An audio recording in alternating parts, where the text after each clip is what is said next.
Hi மக்களே, welcome to lazy mom recipes. இன்றைக்கி simple and ஹெல்த்தியான வாழைப்பூ வடை எப்படி பண்ணுறதுன்னு பார்த்துடலாமா? அதுக்கு ஃபஸ்ட்டு வாழைப்பூ எடுத்து கட் பண்ணி க்ளீன் பண்ணி தண்ணியில் போட்டு வச்சுருக்கேன் கருக்காமல் இருக்கிறதுக்கு.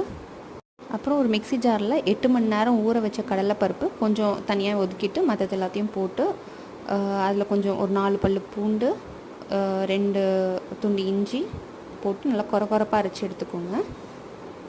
இப்போ அது ஒரு பாத்திரத்துக்கு மாற்றிட்டு அதில் நம்ம தனியாக எடுத்து வச்சுருக்கிற கொஞ்சம் கடலைப்பருப்பு, தேவையான அளவு உப்பு, ஒரு 3 பச்சை மிளகா சின்ன சின்னதாக நறுக்குனது, பெருங்காயம் கொஞ்சம் நிறையவே போட்டுக்கோங்க.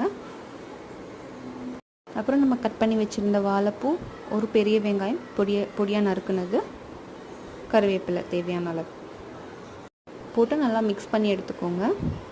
அப்புறம் அதுலேருந்து ஒரு சின்ன உருண்டை எடுத்து தட்டி எண்ணெயில் போட்டு 2 சைடும் திருப்பி போட்டு எடுத்துக்கோங்க. அவ்வளோதாங்க, நம்ம டேஸ்டியான வாழைப்பூ வடை ரெடி ஆகிடும்.